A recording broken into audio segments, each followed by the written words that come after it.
안녕하세요 여러분. 들어반 나율 김나율입니다.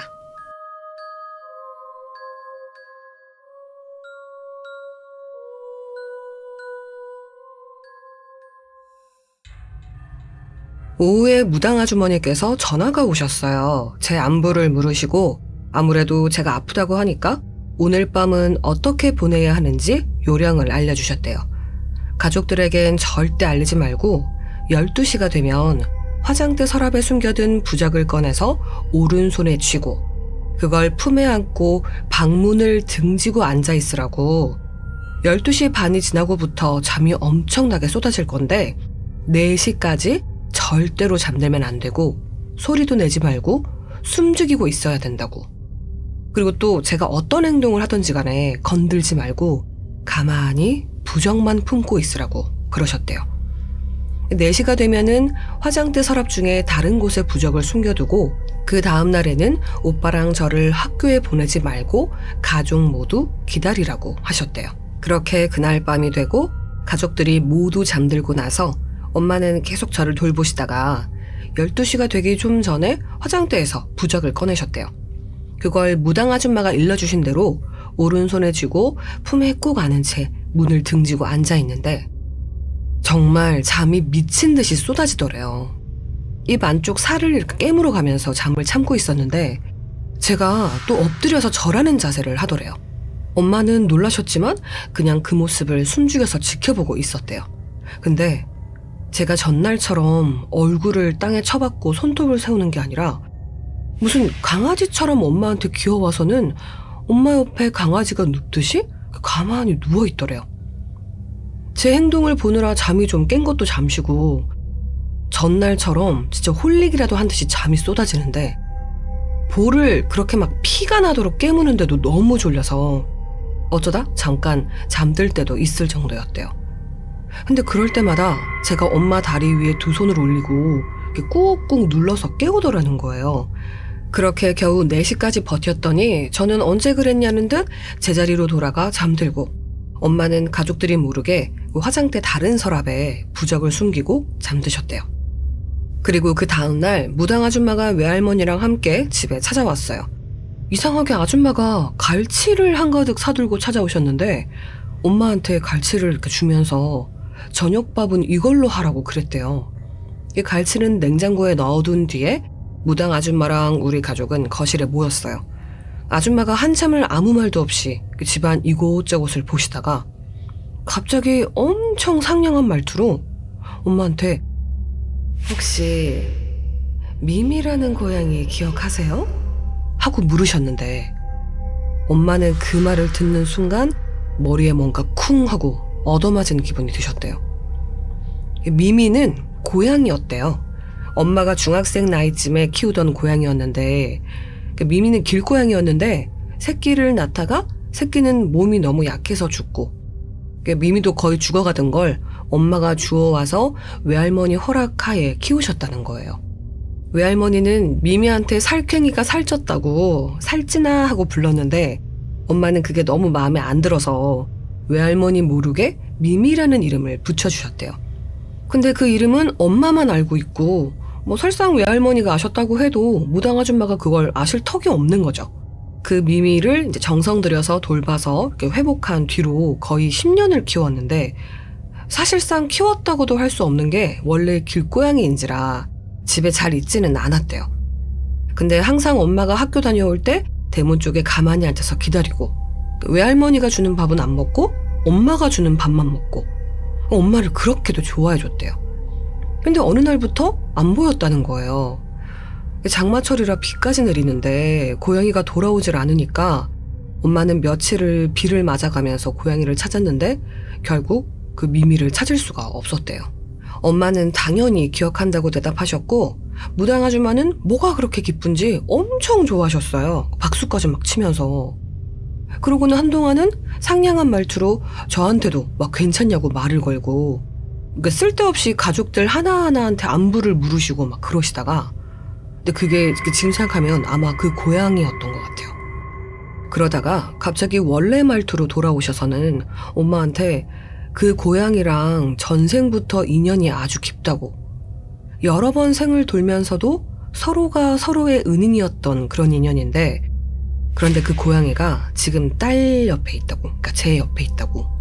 그 안방에 화장대에 뒀던 그 부적은 그 방에 귀신이 들어오면 그 귀신이 자결통, 그러니까 불에 타 죽는 고통을 느끼게 하는 부적인데, 계속해서 달려들면 혼이 완전 사라지게 된다는 거예요.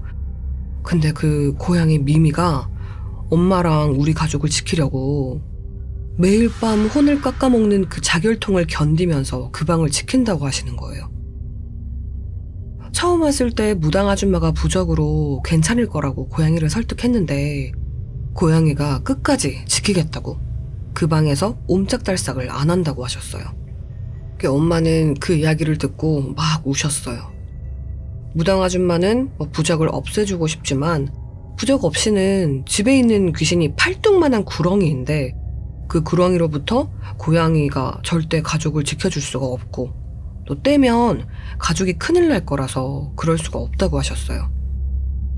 더군다나 고양이가 가족을 지켜준다고 딸 옆에 있어봤자 귀신이 붙어있으면 수호령이 아닌 이상은 산 사람한테 좀 힘든, 좀 안 좋은 그런 영향이 있다고. 근데 고양이는 그걸 모르니까. 그래서 오늘은 고양이의 혼이 다 갉아먹히기 전에 고양이를 보내주러 오셨다고 하더라고요. 그날 저녁 식사 후에 고양이를 성불시키는 제사를 간단하게 지냈어요. 구실하기보다는 진짜 간단한 제사였거든요. 사오신 갈치는 제사상에 올라갔고요. 그때 저는 무당 아줌마가 시키는 대로 가만히 앉아 있었는데, 제사 지내는 중간중간 기억이 뚝뚝 끊기듯이 안 나는 부분이 있어요. 엄마 아빠 말로는 그냥 아무 일 없이 끝난 일이래요. 무당 아줌마는 제사 후에 곧바로 가셨어요. 당장 구순 못하니까 몇 달 더 있으라고 하셨는데 이유는 모르겠어요. 그 당시에 가족들이 왜요? 이유가 뭔데요? 당장 해주세요. 이런 식으로 따지고들 입장도 아니었고, 엄마 아빠도 그런 성격이 못 되셔서 못 물어보셨다고 하더라고요. 아무튼 그 제사를 지내고부터 일단 저는 잠을 잘 자게 되었어요. 근데 무당 아주머니가 가시면서 새로 당부하신 게 있었는데, 오빠한테 꿈에 뭐가 나와서 말을 걸든 간에 대답을 하지 말라고. 대답을 하더라도 4번 이상 대답하면 안 된다고.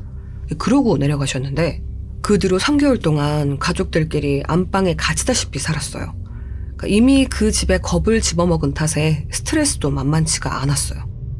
무당 아줌마가 안방 말고는 잠자리로 안전한 방은 없다고 하셨거든요. 그렇게 3개월 동안 오빠는 잊을만 하면 요상한 꿈을 꿨대요.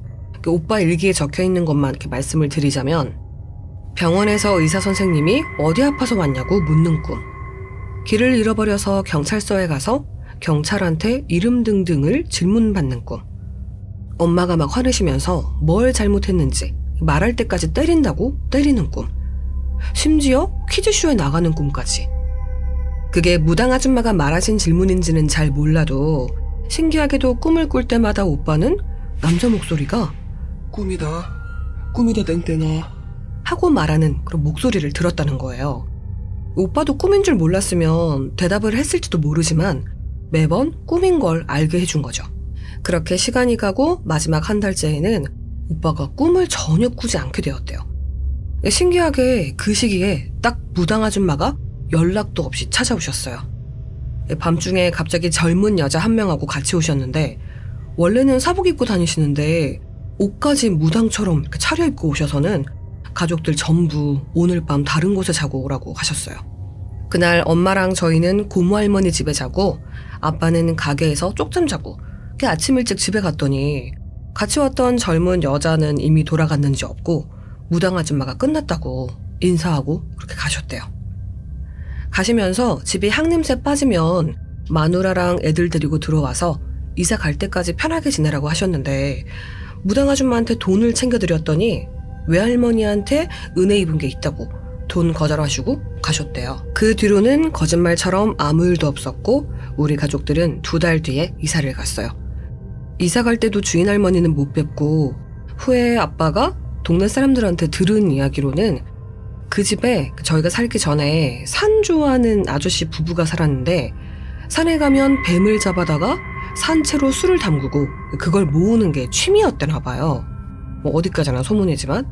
네, 이야기는 여기서 끝이고요. 영적으로 힘드신 분들이 무당아주머니 소개해달라고 하시는 댓글이 좀 많이 있었는데 안타깝게도 그분은 지금 이 세상 분이 아니세요. 도움이 되지 못해서 죄송합니다. 아무쪼록 그동안 많이 읽어주시고 격려해주시고 기다려주셔서 감사합니다. 네, 안녕히 계세요. 네, 여기까지 길고 긴 네이트판 레전드 사연이었죠. 사람이 살 수 없는 집 1편부터 최종편까지 이렇게 읽어드렸습니다. 이 이야기를 이렇게 재밌게 읽다 보니까 제가 예전에 저도 살았던 집에서 겪었던 일이 있거든요. 근데 그 이야기를 제가 타 채널에서는 하고 제 채널에서는 이렇게 제대로 이렇게 영상을 만들어서 올렸던 적이 없더라고요. 그래서 그 이야기를 제가 다음 시간에 한번 가져와 볼까 해요. 다음 시간에는 제가 겪었던 사람이 살기 힘든 집으로 할까봐요. 사람이 살기 힘든 집, 네, 사람이 살기에 너무 무서운 집, 그렇게 한번 가져와 보겠습니다. 이야기 끝까지 재미있게 들어주셔서 감사하고요. 네, 감기 이야기를 안 하고 싶었는데 또 하게 되네요. 네, 진짜 징글징글합니다. 여러분 감기 조심하시고 독감, 코로나 아닌데도 이렇게 오래 가네요. 만만하게 봤다가 큰 코 다치는 것 같아요. 곧 봄이 지금 오고 있는 것 같은데 환절기 건강 잘 챙기시고 또 다음 이 시간에 또 다른 저의 경험담으로 네, 찾아오도록 하겠습니다. 끝까지 시청해주셔서 감사합니다. 들어봤나율? 김나율이었습니다.